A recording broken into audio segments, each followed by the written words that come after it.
Rupanya tadi pagi pada breakfast mereka merasakan ada sesuatu yang kekurangan. Melihat, loh di mana Lucy? Tour leader kita di mana hari ini kok nggak ada ya? Karena sudah 1 minggu kita setiap hari bangun pagi pasti ketemu dia. Terus bagaimana? Ya kita rindu loh. Oke, rindu ya. Oke, kita cari dia. Akhirnya kita ke sini. Karena kita tahu dia pasti ada di sini. Enggak lah. Hari ini hari Minggu. Jadi kita harus ke rumah Tuhan. Begitu kan? Mari kita beri kemuliaan untuk Tuhan. Dan pagi hari ini ya, dimanapun saudara berada, saudara ingat hidup ini harus menjadi berkat. Kalau hidupmu tidak menjadi berkat, and then your life is not worth for living. Ya, itu. Jadi hidup kita itu memang harus menjadi berkat.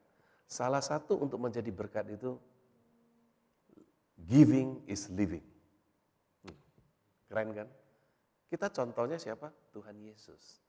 Dia datang bukan main-main saudara. Our Lord Jesus Christ come to this earth to give. Giving. Giving is living. Kalau Tuhan gak kasih give kepada kita, kita hari ini semuanya mati. Kelihatannya aja hidup, tapi sesungguhnya tidak ada masa depan. Amin. Jadi kita dimanapun berada harus menjadi berkat. Nah, oleh sebab itu ini kebetulan ada tim kan yang tadi kan ikut tour. Nah mereka juga mau memberkati dengan satu pujian. Namanya hidup ini adalah kesempatan ya.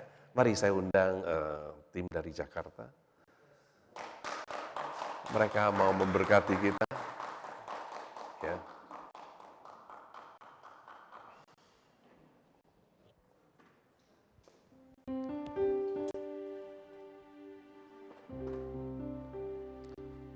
Yuk.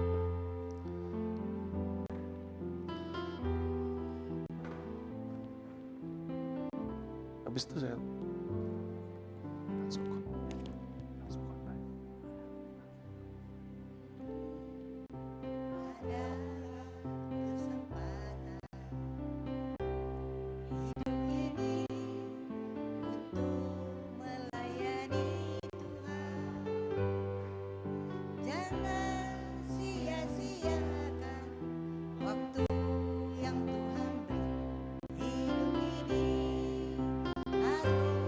Jadi berkat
Baik, saudaraku.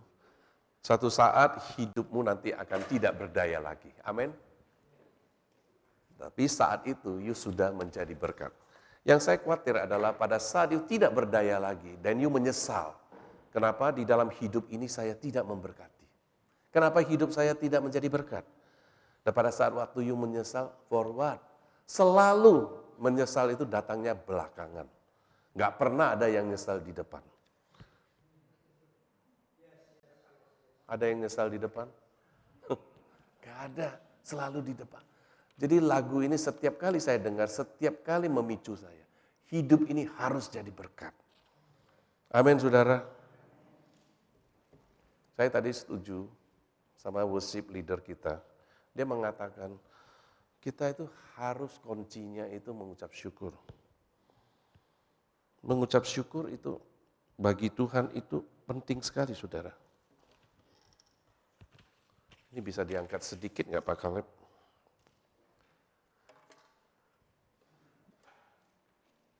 Jadi di dalam hidup ini, saudara, kata kunci mengucap syukur itu, Tuhan selalu pakai.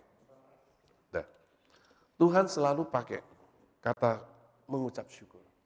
Pada saat Tuhan memberikan makan kepada 5.000 orang, saudara, dia tanya apa yang tersedia? Ya, wah nggak ada, kita nggak ada. Bagaimana bisa kasih 5.000 orang makan?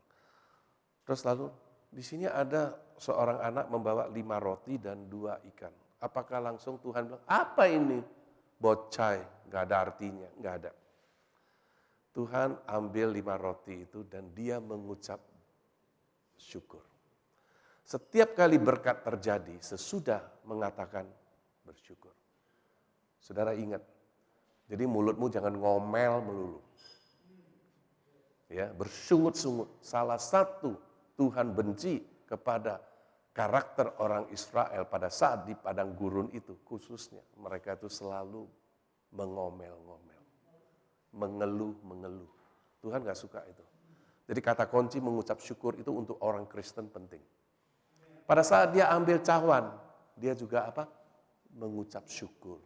Ini adalah darahku sebagai perjanjian baru.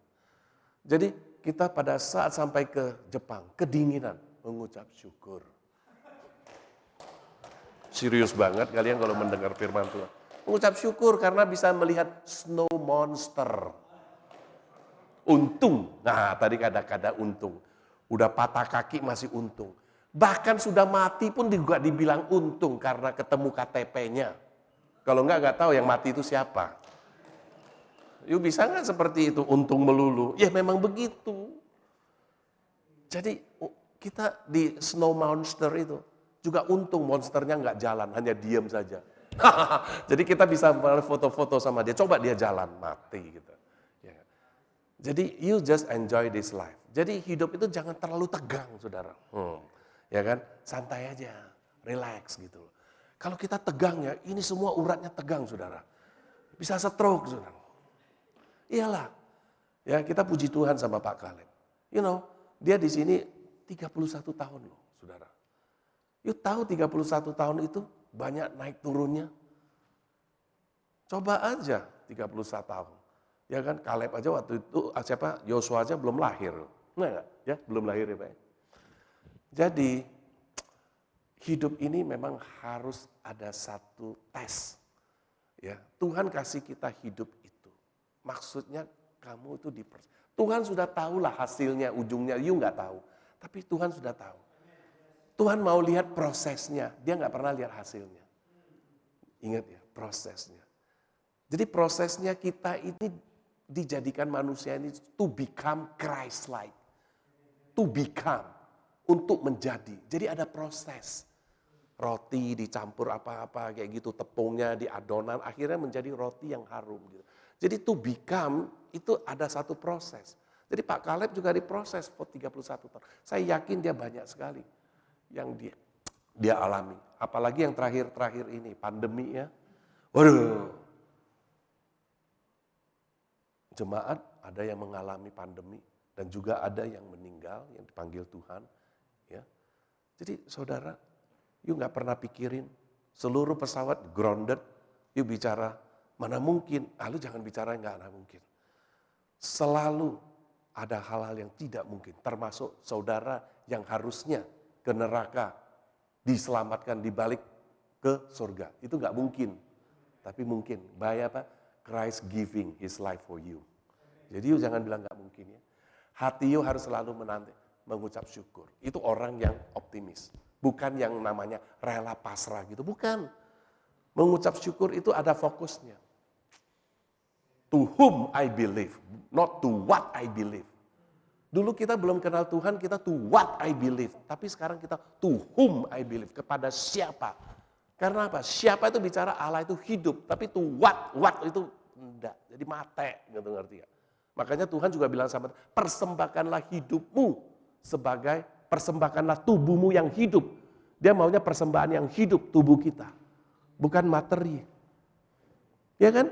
Jadi sukar dukar kita melayani Tuhan, ikut Tuhan itu semuanya ada accountingnya. Jangan kau pikir sia-sia, enggak pernah. Jerih payah saudara melayani tidak pernah sia-sia. Amin saudara. Pagi hari ini saya mau ngajak saudara untuk membaca satu perikop. Ya, bagaimana untuk melewati hal-hal yang ya kita tahu 2023 ini enggak gampang sekali. Saudara juga tahu pandemi yang dialamin, gereja tutup ya beberapa bulan ya, di Jakarta juga begitu ya. Dan gereja tutup itu bisa membuat iman kita makin lemah kan? Karena tidak ada koneksi satu dengan yang lain. Ya, tetapi Tuhan itu setia. Tuhan tidak pernah meninggalkan ciptaannya. Saudara percaya itu? Amin. Ya, buktinya kita semua eksis di sini. Kita ketemu lagi. Ya. Baik, kita berdoa dulu. Tuhan, terima kasih untuk siang hari ini kami boleh berkumpul di bait-Mu. Berkati setiap kami, berkatai hamba-Mu juga yang menyampaikan firman. Buka hati kami, buka pikiran kami. Sehingga firman-Mu yang hidup itu memberikan kekuatan dan menghidupkan kehidupan kami. Di dalam nama Tuhan Yesus kami berdoa. Amin. Saya mau mengajak saudara membaca satu perikop yang saya ambil di Matius 14 ayat yang ke-22 sampai 33. Yesus berjalan di atas air. Ini adalah satu cerita yang saudara semuanya sudah dengar. Yesus berjalan di atas air. Saudara perhatikan ya, Yesus berjalan di atas air bukan berarti Yesus saja yang bisa berjalan di atas air. Bahkan Petrus pun juga berjalan di atas air. Tapi saya hari ini bicara bukan secara fisiknya, tetapi secara pikiran kita yang paling penting. Ya, tetapi tidak menutup kemungkinan untuk Petrus bisa berjalan di atas air. Kita belajar hari ini dari Petrus. Mari kita baca bersama-sama ya. Ayat yang ke-22. Sesudah itu ya, Yesus segera memerintahkan murid-muridnya naik ke perahu dan mendahuluinya ke seberang. Sementara ia menyuruh orang banyak pulang. Dan setelah orang banyak itu disuruhnya pulang, Yesus naik ke atas bukit untuk berdoa seorang diri. Ketika hari sudah malam, ia sendirian di situ.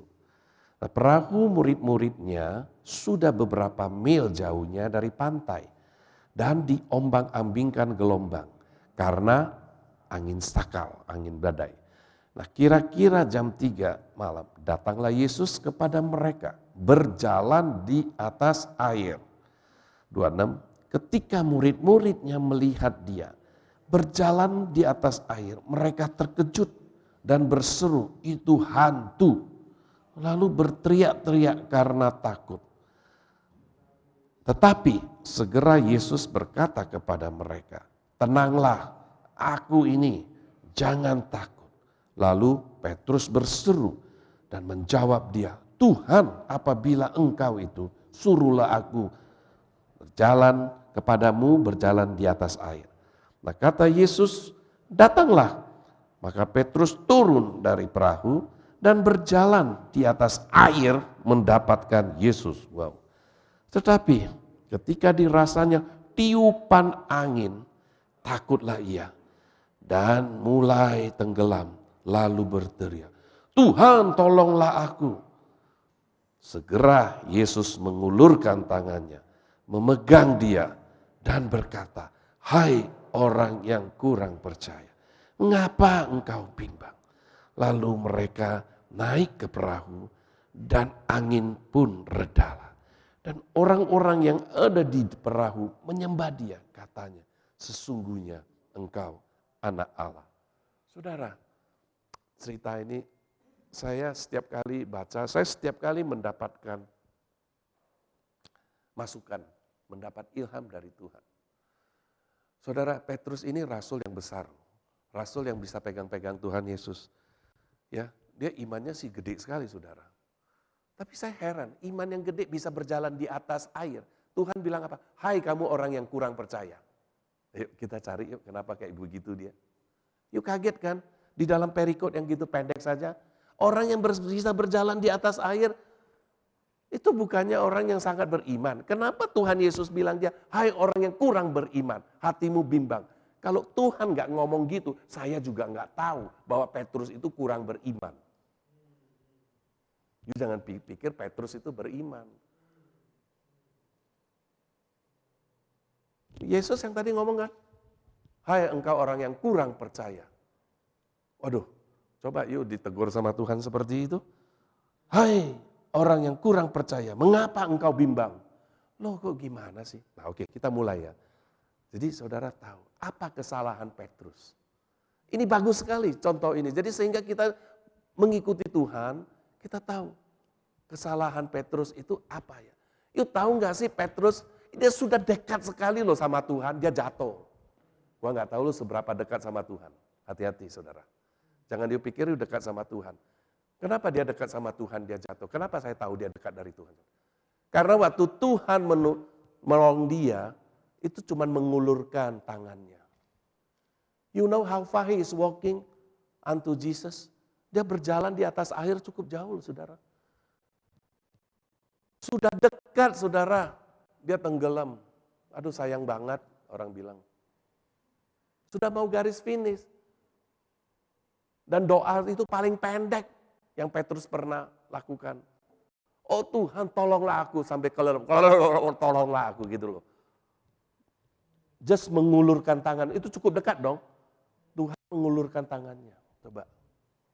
Dan Tuhan waktu pegang dia, Tuhan bilang, "Hai orang yang kurang percaya, mengapa engkau bimbang?" Sering sekali ya orang pikir ya dia dekat sama Tuhan ya, malah dia jatuh. Yuk belajar apa dari hari ini? Kita simak hari ini benar-benar apa. Kita mulai, siap? Ya, sebentar aja kok, nggak lama-lama. Ya, tapi kalian kalau di dalam bait Tuhan, kalian pikirkan, apa Tuhan mau memberkati saya? Saya yakin saudara pasti dilepaskan, pasti dapat satu apa? Terobosan, breakthrough. Amin, saudara.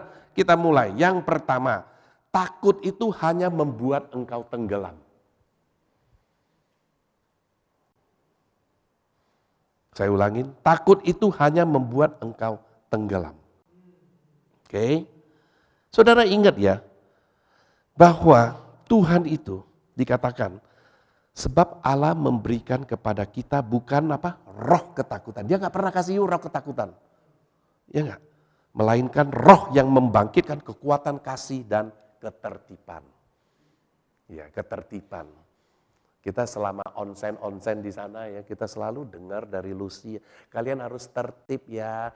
Di onsen itu buka baju, jangan sebelum di onsen itu kalian keluar kamar sudah buka baju. Itu enggak tertib, saudara.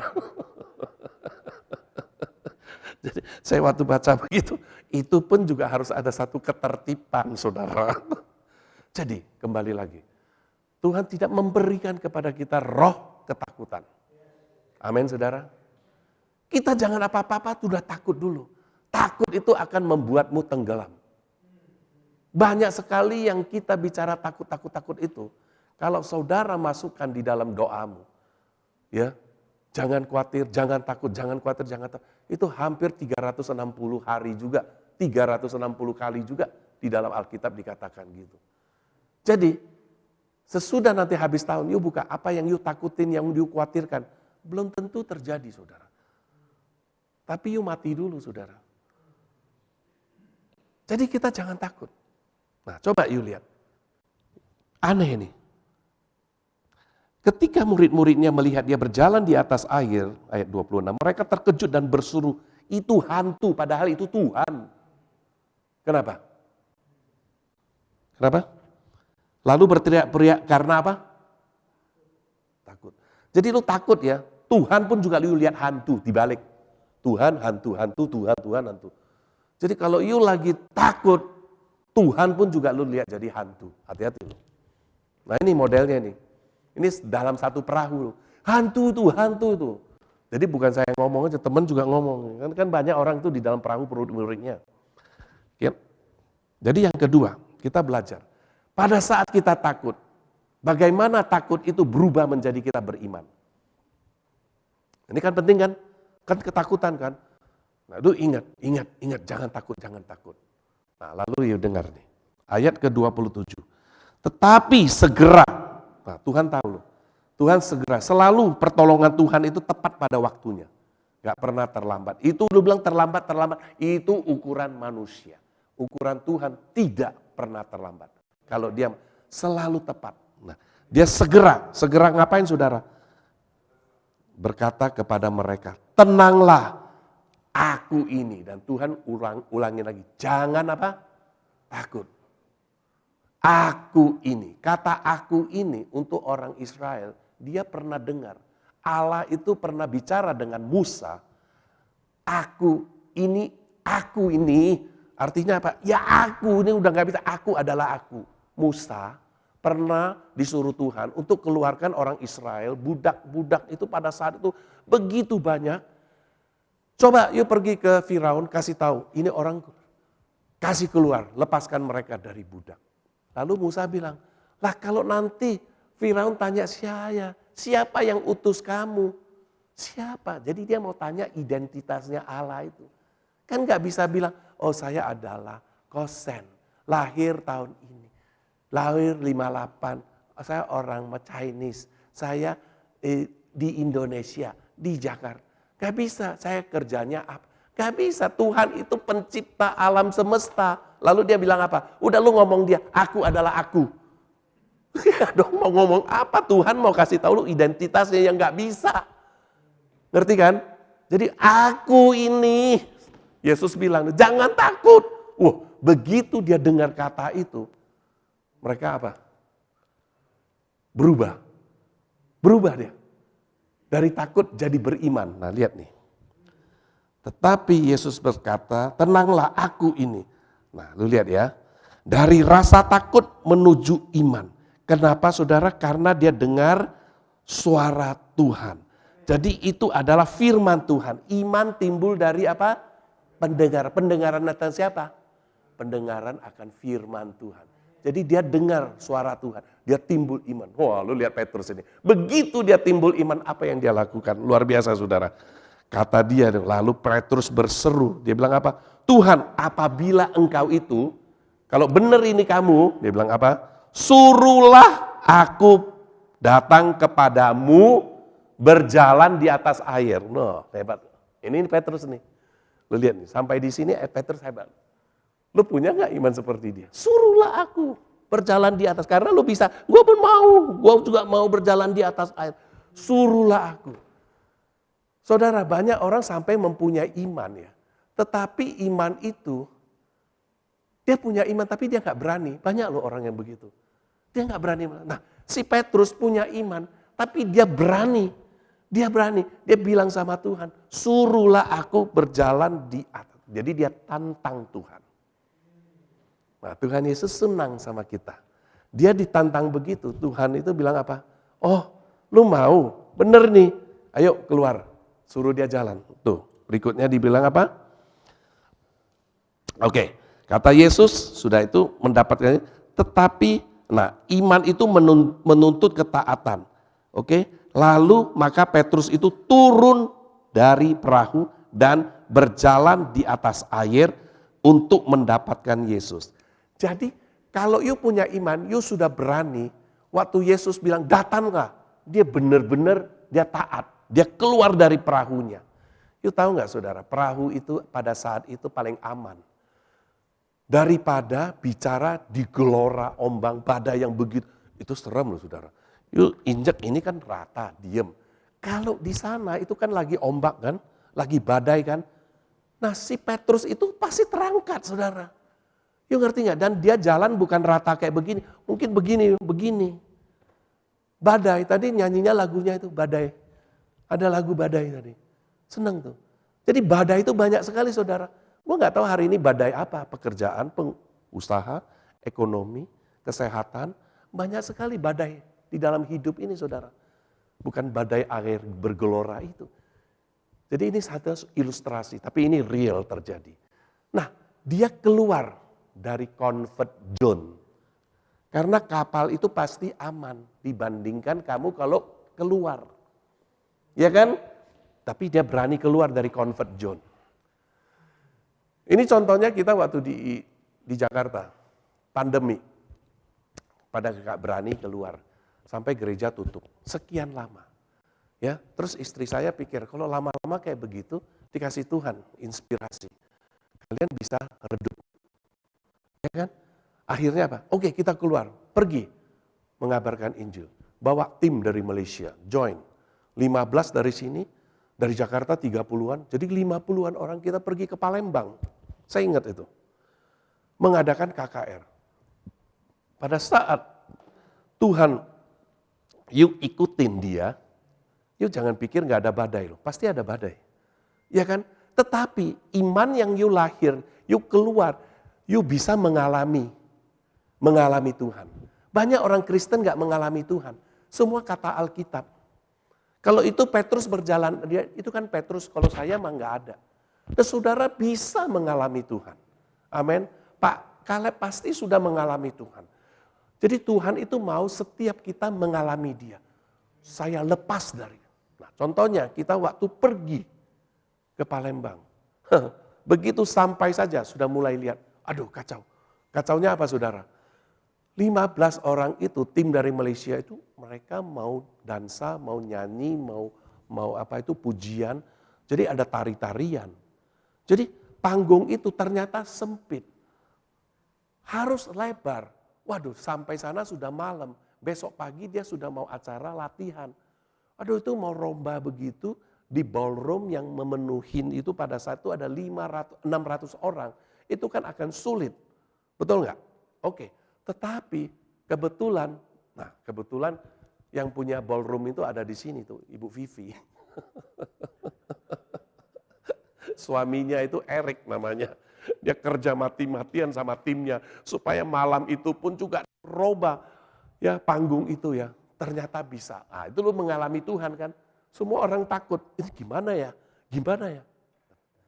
Tapi yang lebih hebat lagi. Besok malamnya kita bisa melihat ratusan orang menerima Tuhan. Amin. Nah, berikan Tuhan. You have to out first from the comfort zone. Paling enak sih nggak usah pergi kemana, ke Palembang lah, capek-capek ngapain sih? Benar nggak? Ya kan, mendingan gue di dalam kapal aja lah. Tapi Tuhan maunya kita keluar. Giving itu begini ya, keluarin dong ya. Ya kan, kalau masuk itu kan no, giving. Kita harus keluar dari comfort zone. Mengalami Tuhan, lihat ratusan orang menerima Tuhan. Waduh, kita senang banget. Nah itu. Oke, nah kita lihat berikutnya.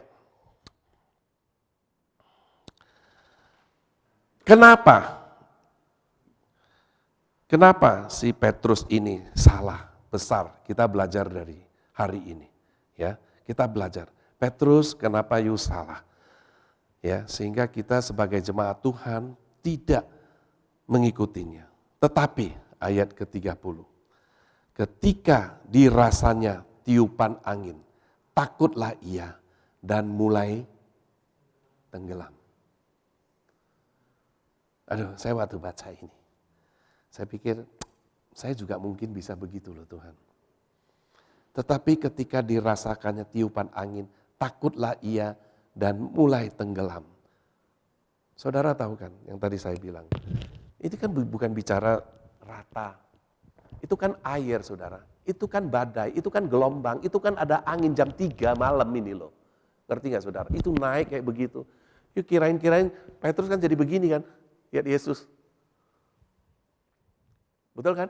Nanti sebenarnya kayak begini. Terus lalu cipratan angin kan, membawa kena mukanya kayak begitu kan. Bukan seperti ini diam statis, tidak. Sangat dinamis itu, begini. Semua pada ketakutan begitu. Apa yang you belajar dari sana? Dan akhir dia, begitu kena cipratan banyak, badai-badai itu, akhirnya dia takut dan tenggelamlah dia. Kenapa? Satu hal. Lalu waktu Tuhan bilang dia, hai engkau orang yang kurang percaya. Yesus tahu nggak dia kurang percaya apa saudara? Apa yang dia kurang percaya? Tuhan Yesus bilang, hai engkau orang yang kurang percaya. Betul kan? Dan mulai tenggelam, Tuhan tolonglah aku. Segera Yesus mengulurkan tangannya. Dan Tuhan bilang dia, hai orang yang kurang percaya. Mengapa engkau bimbang? Saudara, kita mengikuti Tuhan. Kita melewati badai. You ngerti nggak? Petrus ini, dia waktu berjalan itu sampai begitu luar biasa itu, dia bingung sendiri. Dia pikir, kok saya bisa ya? Dan matanya itu tidak tertuju lagi kepada Tuhan. Dia melihat sekelilingnya, kok saya bisa ya? Dia nggak percaya dia bisa berjalan di atas air, saudara. Intinya itu. Dia nggak percaya, kok saya bisa ya? Terus lalu apa? Lihat kiri, lihat kanan. Nah saudara, kita ikut Tuhan harus fokus kepada Tuhan. Ibrani mengatakan kita seperti begitu. Marilah Ibrani 12 ayat yang kedua. Marilah kita melakukannya dengan apa? Mata yang tertuju kepada Yesus yang memimpin kita dalam iman dan yang membawa iman kita itu kepada kesempurnaan.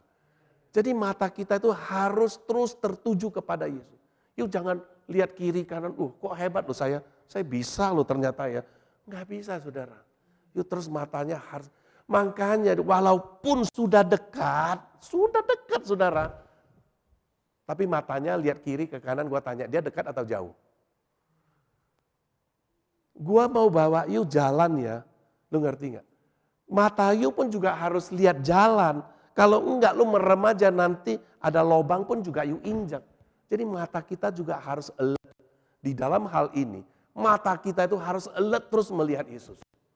Jangan terpengaruh kepada badai kiri dan kanan. Hari ini banyak orang melihat apa? Matanya tertuju kepada badai. Matanya tertuju kepada masalah. Bukan tertuju kepada Yesus. Mau melewati pandemi ini gak gampang saudara. Belum ada vaksin. You ngerti kan? Di Indonesia pada saat itu juga negara yang lain belum ada vaksin. Vaksin itu susah, mau dibikinnya perlu waktu dan waktu. Jadi vaksin yang sekarang dibikin pun juga masih belum sempurna sesungguhnya. Tetapi Tuhan tolong. Tuhan tolong. Ya, kita waktu di Indonesia itu susah sekali saudara. Di rumah sakit tidak ada tempat. Kalau yang sudah masuk ke rumah sakit, tidak ada oksigen. Kekurangan ini, kekurangan, tidak ada vaksin. Betul nggak? Dari korban satu persatu berguguran begitu. Tetapi akhirnya melalui peristiwa pandemi ini, kita belajar sesuatu apa? Memang Tuhan setia. Sekalipun pandemi diizinkan, tetapi tangannya tidak pernah meninggalkan gerejanya. Amin. Jadi mata kita harus selalu tertuju. Jangan lu anggap sudah dekat. Enggak. You tetap harus alert. Kalau enggak, ya, seperti itu, jatuh. Tetapi walaupun you jatuh, Tuhan setia. Dia segera mengulurkan tangannya. Ya, Tuhan itu setia. Dia mengulurkan tangannya. Sudah dekat sekali loh. Cuman dia bilang, hai engkau orang yang kurang percaya, bimbang. Yalah, saya juga pikir bagaimana ya. Saya kadang-kadang lihat cerita, kalau baca martir itu bisa, orang martir tahu ya, martir itu nggak gampang loh. Saya kasih tahu, saya terus ingat Stefanus cerita dia jadi martir gitu. Saya belum tentu bisa loh saudara. Saya ngaku aja, belum tentu bisa. Mungkin sekarang you tanya saya bisa nggak? Bisa. Sekarang you tanya saya bisa nggak? Saya belum tentu bisa. Tetapi pada saat itu bisa nggak? Mungkin bisa. Tapi kalau sekarang ditanya lagi mungkin enggak deh. Ini susah. Martir itu adalah satu gift dari Tuhan. Ya kan? Kalau sekarang dari keadaan normal, kalau ditanya ya enggak. Tapi kalau pada saat itu Tuhan kasih keberanian, lain lagi. Lain lagi. You sudah mati rasa. Mati rasa. Kemarin di Snow Monster juga pada mati rasa semua, saudara. Mana ya, pegang sini juga enggak ada ya, pegang ini juga enggak ada. Padahal udah mati rasa, saudara. Kedinginan. Ya. Tapi beginilah, kita orang-orang yang sudah ditebus oleh Tuhan. Betul enggak? Matamu senantiasa harus tertuju, fokus kepada Tuhan. Jangan fokus kepada masalah. Ingat, jangan fokus pada saat you fokus ke masalah timbul ketakutan. Timbul ketakutan. Ketakutan itu hanya menenggelamkan kamu. Akhirnya kamu kelelep minta tolong. Dan Tuhan tolong. Ya. Saya harapkan kita di sini ingat, Tuhan, mataku selalu harus menuju kepadamu. Dan sesudah itu mereka mengundang Tuhan Yesus naik ke dalam perahu dan badai itu berhenti. Kita nggak bahasa Kuoi, bahasa Mandarin itu bagus artinya. Ada orang suka kan feng shui. Feng shui. Feng ken shui. Feng itu badai, shui itu air, gelombang air. Feng ken shui juga dengar omongannya Tuhan. Kenapa? Karena Tuhan yang menciptakan feng ken shui. Yuk pikir tuh tiba-tiba ada angin, tiba-tiba ada gelombang air goyang-goyang. Itu semuanya seizin Tuhan. Amin saudara. Makanya pemazmur bilang, ya kan, dari mana pertolonganku? Dia bilang, aku melayangkan pandang-pandanganku ke gunung-gunung. Dari mana datang pertolonganmu? Mazmur 121. Ya kan, pertolonganku adalah dari Tuhan Allah Israel yang menciptakan langit dan bumi dan alam semesta, heaven and earth. Ya kan? Jadi kalau Tuhan yang menjadikan langit dan bumi, ya kan, saudara nggak usah takut lagi. Yang penting saudara terus fokus on Him. Ya, pada saat saudara sudah undang Tuhan masuk ke dalam perahumu, semua badainya itu apa? Reda. Amin. Badai pasti berlalu. Karena kamu bersama dengan Tuhan. Baik, saya undang kita ke pemusik. Kita angkat satu pujian. Mataku tertuju padamu. Itu penting. Ingat ya, kemanapun saja saudara, apapun saudara menghadapinya, matamu selalu harus tertuju kepada Tuhan. Ya. Dengan demikian saudara bisa melewati hidup ini. Saya nggak tahu badai-badainya banyak sekali. Badai di dalam pekerjaan, badai di dalam usaha, badai di dalam ekonomi, badai di dalam kesehatan. Betul nggak? Nah, kalau bicara badai di dalam kesehatan, saya cerita sama teman-teman saya ini yang ikut tour ini. Mungkin kamu punya uang, punya dana. Ya kan, mungkin kamu punya waktu, bisa datang ke Jepang, punya uang, punya waktu. Tapi belum tentu you punya kesehatan. Ya kan, melihat Snow Monster begitu dingin, banyak orang gak kuat loh. Ada waktu gak? Ada duit gak? Ada, tapi betahan. Nah. Betul gak? Jadi bersyukur, you punya tiga-tiganya. Ada dana, ada kesempatan, dan juga ada kesehatan. Yuk kita angkat satu pujian sama-sama untuk meresponin firman Tuhan. Mataku tertuju padamu.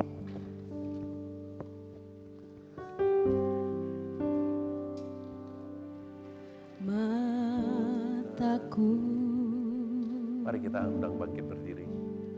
Tertuju padamu.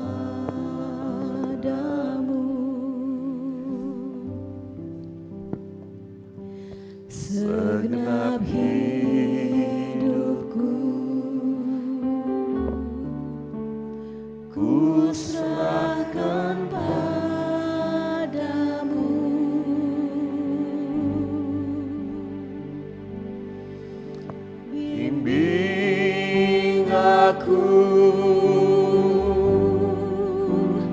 masuk rencanamu untuk membesarkan, praise you Lord, untuk membesarkan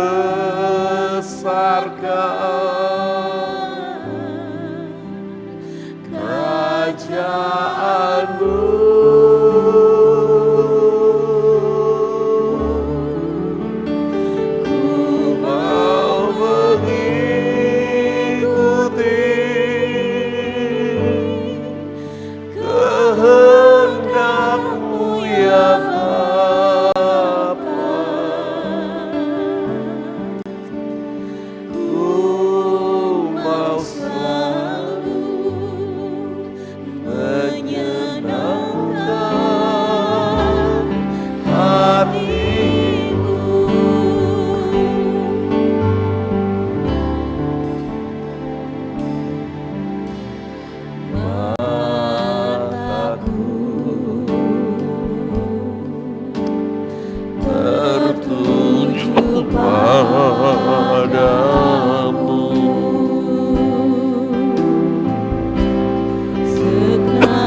Saudara yang rindu untuk matanya senantiasa fokus kepada Tuhan, yang hidupnya mau menyenangkan hati Tuhan, yang mau membesarkan kerajaannya Tuhan, letakkan tanganmu di dadamu, angkat tangan kananmu tinggi-tinggi. Tuhan, saya komit untuk senantiasa hidup fokus kepada Engkau, tidak fokus kepada badai. Saya mau menyenangkan hatimu. Saya mau membesarkan kerajaan-Mu. Supaya hidupku membawa berkat, menjadi berkat. Tolong setiap kami ya Tuhan, Kau melihat tangan-tangan yang terangkat. Tolong ya Tuhan, hamba-Mu berdoa untuk mereka. Tuhan, jadikanlah mereka berkat selama mereka hidup ini. Tuhan memberikan kekuatan kepada mereka untuk memberkati orang-orang di sekitarnya. Mereka menjadi orang yang berguna, yang dipakai oleh Tuhan. Dan biarlah hidup mereka menjadi contoh, menjadi saksi. Dan Tuhan, Engkau senantiasa memberkati mereka. Tuhan, Engkau terus memberikan damai sejahtera-Mu kepada mereka. Dan juga hamba berdoa untuk tempat gereja ini ya Tuhan. Sudah belasan tahun ya Tuhan Engkau pakai di tempat ini. Engkau berkati gembalanya Pak Kaleb ya Tuhan, dengan setia melayani. Tolong ya Tuhan berikan kekuatan kepada Pak Kaleb dan juga Ibu Lucy dan keluarga mereka. Jadikan mereka juga alat di tangan-Mu untuk memberkati orang-orang yang ada di sekitar di sini. Kau pakai mereka ya Tuhan. Terima kasih ya Tuhan untuk di sore hari ini kami bisa di tempat ini boleh menikmati cinta kasih Tuhan. Di dalam nama Tuhan Yesus Kristus kami mau berdoa. Amin. Aku mau mengikuti. Aku mau mengikuti kehendak-Mu ya Bapa. Ku mau selalu menyenangkan hati-Mu. Ku mau selalu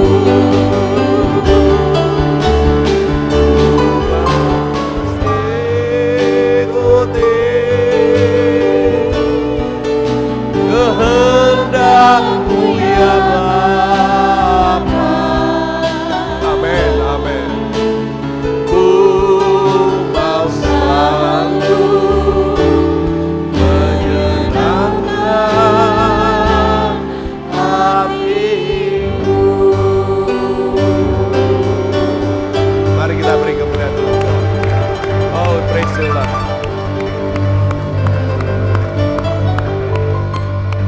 Terima kasih, silakan duduk. Tuhan memberkati. Praise the Lord. Praise the Lord. Thank you. Hosen. Thank you. Thank you. Praise the Lord. Praise the Lord. Hallelujah.